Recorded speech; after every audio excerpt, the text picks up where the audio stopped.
কথা আমি বলছি সর্বাগ্রে, কীর্তন এটা কিন্তু শ্রবণের বিষয়, শোনার ব্যাপার। আর আমাদের কীর্তনিয়াদের একান্ত কর্তব্য হচ্ছে, যেমন ছেলে মেয়েদের স্কুলে পাঠানো হয়, কেন বাবা?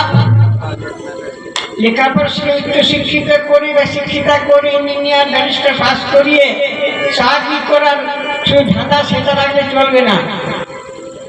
এই ছেলে মেয়েরা কিছু জ্ঞান অর্জন করবে। যদি তারা বিপদে যায়, ভুলভাল চর্চা করে, সেগুলো স্কুলের শিক্ষক মহাশয়রা সঠিক রাস্তা দেখাবেন। বাড়িতে গিয়ে মা বাবাকে শ্রদ্ধা করবি, সাধুগুরু বৈষ্ণবকে শ্রদ্ধা করবি, ইত্যাদি ইত্যাদি, সবাইকে সম্মান দিবি। যে কীর্তনিয়াদের কিন্তু এটা একান্ত মানে ইচ্ছা রাখা দরকার, একান্ত কর্তব্য। যে মানব ফুল, এই ৮৪ লক্ষ আমি ভ্রমণ করে যে মানব দেহটা পেয়েছি বাবা, এই দেহটা কিন্তু ইন্দ্রিয় চরিতার্থের জন্য নয়, ভোগ বিলাসের জন্য নয়। আর একটু আনন্দে মাতামাতি করবো, এটা কীর্তন অনুষ্ঠান নয়, তার জন্য আরো অনেক অনুষ্ঠান আছে। যেমন ধরুন অর্কেস্ট্রা আছে, পঞ্চরস আছে, ঝুমুর আছে, ফার্সি আছে, লেটো আছে, এগুলোকে আমি সম্মান করি। এটা এক এক জায়গায় আছে। এখন কীর্তন কিন্তু কীর্তনের জায়গাতে নাই, কীর্তন চলে গেছে পঞ্চরস, বলবো না, আরো যদি দুটো রসকে যোগ করা হয়, সপ্তরস নবম রস বলা হয়, তাও তৃপ্তি হয় না।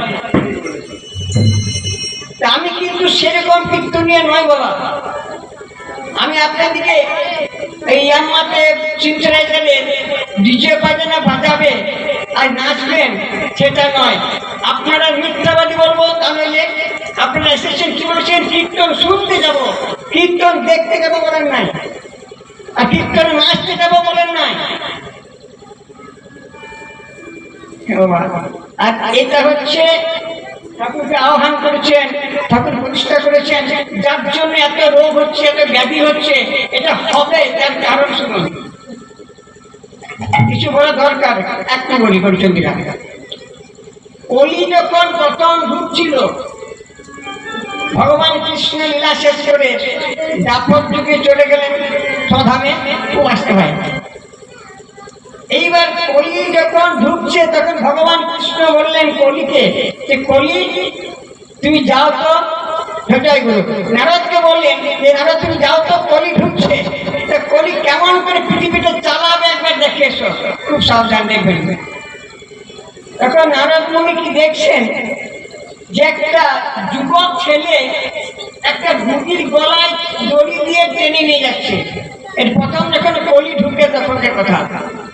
আর একটা বুড়ির গলায় দড়ি বেঁধে টেনে নিয়ে যাচ্ছে, একটা যুবতী নারীকে কাঁধে করে নিয়ে যাচ্ছে। নারদ এসে জিজ্ঞাসা করেন, হ্যাঁ বাবা তুমি কে গো? আমি বলে, আমি কলি, আমি কলি, আমি কলি, আমি কলি, আমি কলি, আমি কলি, আমি কলি, আমি কলি, আমি কলি, আমি কলি, আমি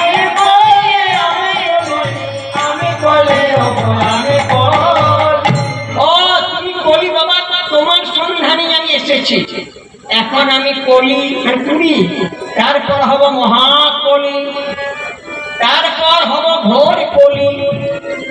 ঘোর কলিতে আমার খেল শুরু হয়ে যাবে। এখন কেমন খেল, ভালো করে শুনবেন। বলছে, হ্যাঁ বাবা ঠিক আছে, বুঝলাম, তোমার সঙ্গে এসেছি, তো তোমার কাঁধে কে আর কাঁধে কে? ওই যে বুড়িটার গলায় দড়ি দিয়ে টেনে নিয়ে যাচ্ছে না, তো কেঁদে কেঁদে যাচ্ছে। আর যুবতী নারীটা কাঁধে আছে, ওই কাঁধে কে আর ওই বুড়িটা কাঁধে কে? না বলছে, এই যে গলায় দড়ি দিয়ে টেনে নিয়ে যাচ্ছি, বেঁধে কাঁদছে, এটা হচ্ছে আমার মা। আর আমার কাঁধে আছে আমার একটা স্ত্রী, যুবতী স্ত্রী। নারদ মুনি রেগে গেলেন। নারদ মুনি বলছে, তোমার লজ্জা করে না? তোমার বুড়ি মা গলায় দড়ি দিয়ে টেনে যাচ্ছ, হ্যাঁ, আর যুবতী নারী কি তোমার স্ত্রীকে কাঁধে নিয়েছো, তোমাকে অভিজ্ঞান না বলবো, অভিশাপ দিবেন না। এটা কারণ আছে। কি কারণ? না ভগবান বারবার যুগে যুগে কখন নেমে আসেন বাবা? কখন নেমে আসেন? যখন ধর্মের গ্লানি হয়েছে, গ্লানি দূর করার জন্য, অধর্মের রাজ্য সরিয়ে ধর্ম স্থাপন করার জন্য, দুষ্কৃতকারীদের দমন করার জন্য, আর সাধুদের পরিত্রাণের জন্য। আমি যদি অন্যায় অত্যাচারে পৃথিবীটা জর্জরিত না করে দিই, তাহলে ভগবান নতুন রূপে আসছেন কেন? আচ্ছা আচ্ছা, বেশ বেশ বেশ বেশ। তাই এবার অনাচার অত্যাচার হবে, কেন হবে? কলির ব্যাপার হচ্ছে। হ্যাঁ গো কলি, তাহলে তোমার যখন কি বলবো ঘোর কলি হবে, এখন তুমি কেমন করে এই পৃথিবীটা চালাবে বলে দেখবা। মুনিবার দুটো কথা হলো কইতে, দুটো কথা হলো কইতে, দুটো কথা হলো। দেখুন এই কথাগুলো আমার কথা নয়, তো মিলিয়ে নেবেন, আমি বলে যাচ্ছি। সে তখন বলেছিল কলি, এবার শেষ হচ্ছে না। ও ব্রাহ্মণেরা ওরে লুঙ্গি ছাড় হবে কইতে, ব্রাহ্মণেরা ওরে লুঙ্গি দুটো কথা হলো কইতে, দুটো কথা হলো কইতে, দুটো কথা।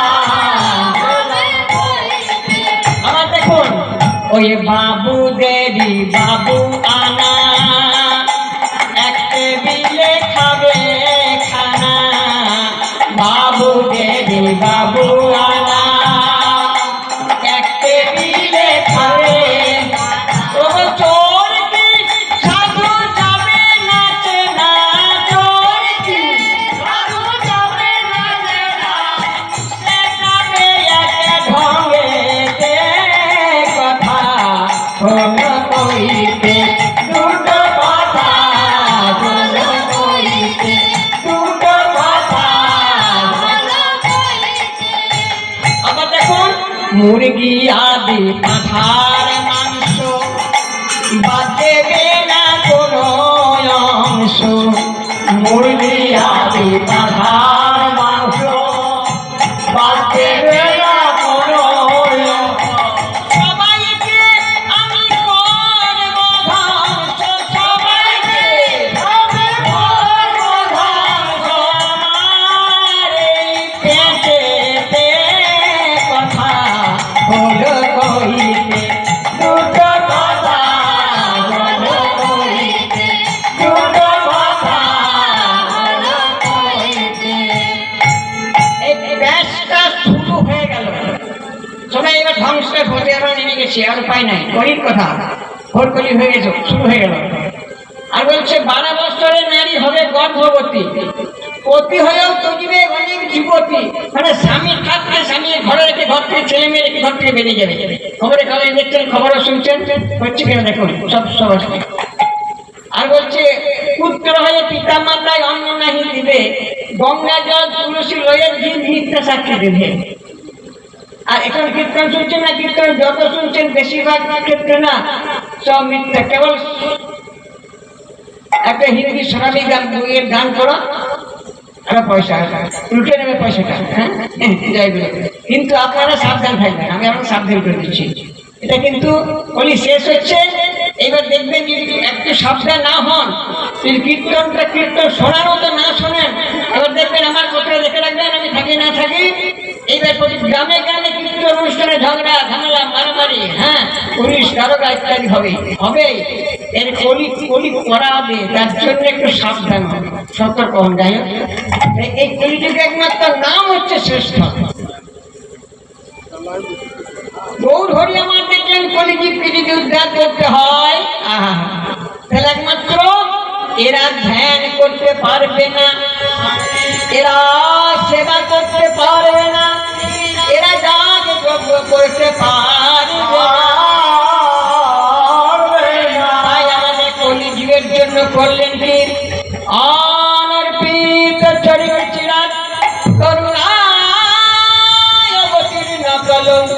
সমর পয়ত্র মন্ত্র জল রসাম সব ভক্তি শ্রিয়ম ঠাকুর আমার নাম আনিল হরি বল হরি বল নাম আনিল হরি বল হরি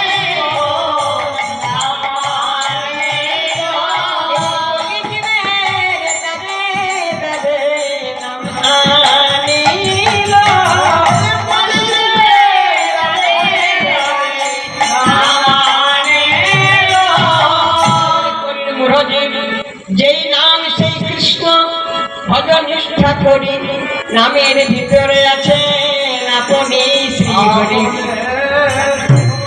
যেমন বীজের ভিতর অঙ্কুর আছে নাহি যায় দেখা তেমনি নামের ভিতরে ঠাকুর আছেন যুগল মূর্তি আঁকা আপন আপন ভক্তি গুণে কৃপা মেলে ভক্তি গুণে ভক্তি গুণে কৃপা মেলে ভক্তি